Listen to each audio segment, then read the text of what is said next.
పూర్తిగా అలుముకోవడంతో కొంత సిచ్యువేషన్ అనేది ఇబ్బందికరంగా మారినటువంటి పరిస్థితి కనిపిస్తోంది. ఒకసారి ఏదైతే ప్రస్తుతం సిచ్యువేషన్కి సంబంధించి కెమెరాలు ఎక్కడెక్కడ ఉంటాయి?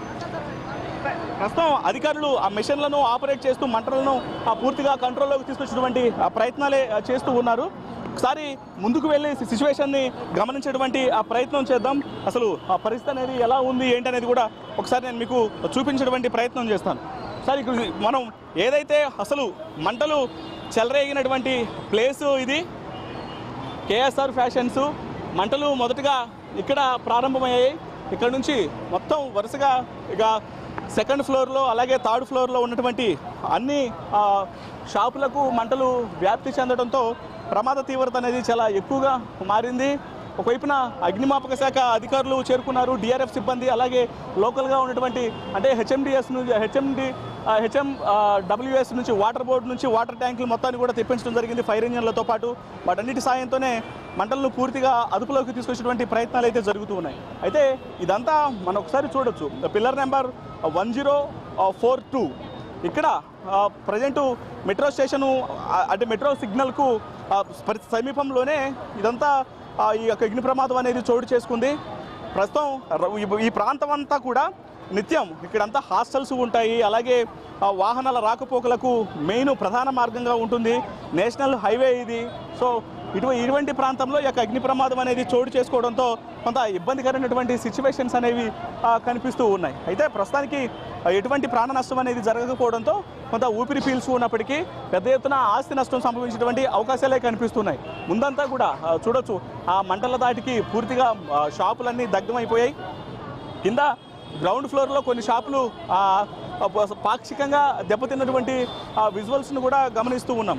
ఒకసారి మనం పరిసర ప్రాంతాల్లో ఒకసారి గమనించినట్లయితే ఇక్కడ ప్రమాదం జరిగిందన్న సంగతి తెలిసిన తర్వాత ఈ ప్రాంతంలో నివసించే వాళ్ళందరూ కూడా ఒక్కసారిగా షాక్కు గురైనటువంటి సందర్భమే కనిపిస్తోంది. వెనకాల ప్రమాదం జరిగినటువంటి వెనకాల ప్రాంతంలో అన్ని హోటల్స్ అనేవి ఉంటాయి. సో హోటల్స్కు సంబంధించి కావచ్చు, అలాగే పూర్తిగా ఈ పరిసర ప్రాంతాల్లో ఉన్నటువంటి వాళ్ళందరూ ఆందోళనకు గురైనటువంటి సిచ్యువేషన్సే కనిపిస్తూ ఉన్నాయి. వెనకాల మనకి ఇక్కడ హర్ష డీలక్స్ మెస్ అనేది కనిపిస్తుంటుంది. ఈ మధ్యాహ్నం వేళలో నిరంతరం ఇక్కడకు అంటే ఇతర ప్రాంతాల నుంచి వచ్చేవాళ్ళు కావచ్చు, అనేక ప్రాంతాలకు సంబంధించిన ఇక్కడ హాస్టల్స్, వివిధ రకాల ప్రైవేటు ఇన్స్టిట్యూషన్స్కు సంబంధించిన విద్యార్థులందరూ ఇక్కడే ఉంటూ ఉంటారు. అటువంటిది ఈ ప్రాంతంలో ఇంత భారీ అగ్ని ప్రమాదం అనేది సంభవించడంతో ప్రతి ఒక్కళ్ళు ఆందోళనకు గురవుతున్నటువంటి సిచ్యువేషన్ కనిపిస్తోంది. ఇక ఇప్పటికే అగ్నిమాపక శాఖ అధికారులు తెలియజేస్తూ ఉన్నారు, ప్రస్తుతం పూర్తిగా మంటలను అదుపులోకి తీసుకురావడం జరిగింది. మరికొద్ది సేపట్లోనే ప్రస్తుతం స్మోక్ అనేది వస్తుంది కాబట్టి 2వ ఫ్లోరు 3వ ఫ్లోర్లో స్మోక్ అనేది వస్తుంది కాబట్టి ఆ స్మోక్ను కంట్రోల్ చేసేటువంటి ప్రయత్నాలు చేస్తున్నాము, వాటిని కూడా కంట్రోల్లోకి తీసుకొస్తాము అనేటువంటి విషయాన్నే తెలియజేస్తూ ఉన్నారు. ఒకసారి ఏదైతే అగ్ని ప్రమాదం జరిగిందో లోపల ఇటు ఒక్కసారిగా ఒకవేళ ఈ మంటలు అనేవి కొంత వెనకాలకు కనుక వస్తే ఈ యొక్క లోపల కిచెన్ హోటల్కు కనుక మంటలు విస్తరిస్తే మాత్రం ఖచ్చితంగా ప్రమాద తీవ్రత మరింత ఎక్కువయ్యేటువంటి అవకాశం ఉంటుంది. ఎందుకంటే హోటల్ కాబట్టి లోపల గ్యాస్ సిలిండర్లు అవన్నీ ఉంటాయి. సో వీటన్నిటికీ సంబంధించి కొంత ఇమ్మీడియట్గా వాటిని మంటలు అదుపులోకి రాకపోతే మాత్రం ప్రమాద తీవ్రత మరింత పెరిగేటువంటి అవకాశాలే ఉన్నాయి. ఇక ట్రాఫిక్ పరమైనటువంటి అంశాల గురించి మాట్లాడినట్లయితే ఇక్కడ ఒకసారి విజువల్స్లో చూడొచ్చు. పైన ట్రాఫిక్ పరమైనటువంటి ఇబ్బందులు తలెత్తకుండా వైపున పోలీసులు ఎక్కడికక్కడ చర్యలు తీసుకుంటూ ఉన్నారు. సరే అడిషనల్ డీసీపీ వేణుగోపాల్ గారు ఉన్నారు, ఒకసారి మాట్లాడదాం. సరే ఏంటి సిచ్యువేషన్, ప్రస్తుతం సిచ్యువేషన్ ఎట్లా ఉంది, మంటలు ఇంకా ఎంతవరకు అదుపులోకి వచ్చేటువంటి అవకాశం ఉంది? మీరు చూస్తూ ఉన్నారు కదా, మీ ఎదురుగానే ఉంది. మంటలు అయిపోయింది, మంటలు అదుపులో అయిపోయినాయి, ఆల్మోస్ట్ ఆల్ ఎండ్ అయిపోయింది. ఇప్పుడు ప్రాబ్లం ఏం లేదు, ఎవరికేం ఇంతవరకు ప్రాణ నష్టం ఎవరికి ఏం జరగలేదు. ఇంకా ఇప్పుడు మొత్తం ఇది నేషనల్ హైవే, ఈ అగ్ని ప్రమాదం కారణంగా మొత్తం వాహనాల రాకపోకలన్నీ కొంత ఇబ్బందికరంగా మారింది. ట్రాఫిక్ డైవర్షన్స్ ఏమన్నా వేరే సైడ్ ట్రాఫిక్ డైవర్షన్స్ కూడా పెట్టారు. ట్రాఫిక్ మూవ్మెంట్ అనేది ఎలా ఉంది? ఇప్పుడు నార్మల్ అయిపోయిందండి. ఇంతకుముందు కాస్త, ఎందుకంటే ఇది ఇంపార్టెంట్ రోడ్డు, బిజియెస్ట్ రోడ్డు, మొత్తం రాష్ట్రంలో బిజియెస్ట్ రోడ్డు కాబట్టి మేము కొద్దిగా చేర్పులు చేశాము. అక్కడ ఈసుగూడ నుంచి వచ్చే ట్రాఫిక్ టువర్డ్స్ మైత్రివనం ఏదైతే ట్రాఫిక్ ఉంటుందో ఈసుగూడ నుంచి వచ్చేది, అది టువర్డ్స్ వెంగళరావు పార్కు ఓరా టవర్స్ నుంచి ఉమేష్ చంద్ర స్టాచ్యూ సైడ్ డైవర్ట్ చేసాము. అక్కడ నుంచి మళ్ళీ ఆ ట్రాఫిక్ టువర్డ్స్ అమీర్పేట ఒక లైన్ అలో చేసాము. ఇంకో ట్రాఫిక్ ఉంటే ధరంకరం రోడ్ దగ్గర పంపించాము. అదేవిధంగా మైత్రివనం దగ్గర అప్పుడు కొద్ది జామ్ అయినప్పుడు ఇక్కడ బాగా ఈ ఫైర్ ఇంజన్స్, ఎందుకంటే దాదాపు 8 ఫైర్ ఇంజన్స్ ఇవి 2 రోలో పెట్టాల్సి వచ్చింది. హెవీ ట్రాఫిక్ కాబట్టి 2 రోలో ఇచ్చిన తర్వాత ఒక సైడు అమీర్పేట్ పోవడానికి, మన సరత్ నగర్ పోవడానికి ట్రాఫిక్ అలౌ చేశాము. ఇంకో సైడ్ కూడా రివర్సబుల్ తీసుకున్నాము. అంటే 2 లైన్స్ టువర్డ్స్ సరత్ నగర్, ఒక్క లైన్ సరత్ నగర్ నుంచి వచ్చేది అమీర్పేట్కి వచ్చేది తీసుకున్నాము. ఇప్పుడైతే ఇబ్బంది లేదు, నార్మల్ అయిపోయింది.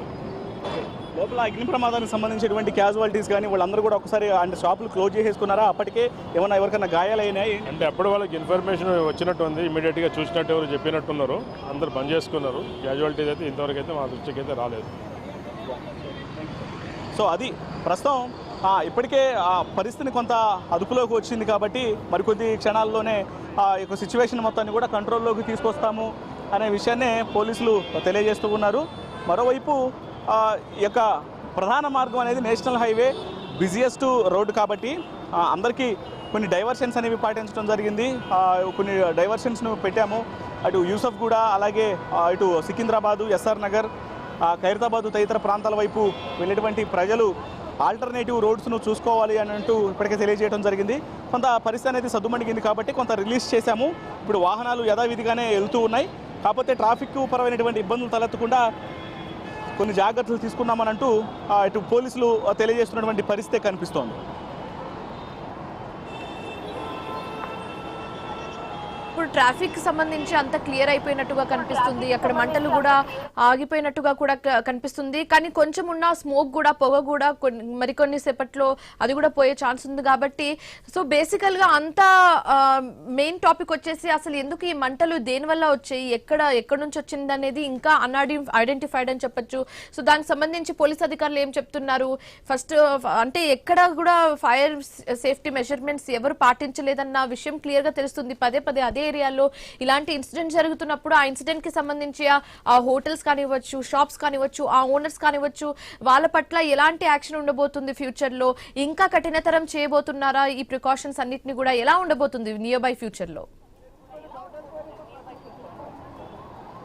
ప్రస్తుతం ఇన్సిడెంట్ కు సంబంధించే ప్రస్తుతం అండర్ ఇన్వెస్టిగేషన్ లో ఉంది, దర్యాప్తు చేస్తూ ఉన్నాము. మంటల మొత్తాన్ని కూడా కంట్రోల్లోకి తీసుకొచ్చేటువంటి ప్రయత్నాలు చేస్తున్నామని అన్నారు. ఒకసారి మనం విజువల్స్లో చూడొచ్చు, ట్రాఫిక్ ఏసీపీ ఇక్కడకు చేరుకున్నారు.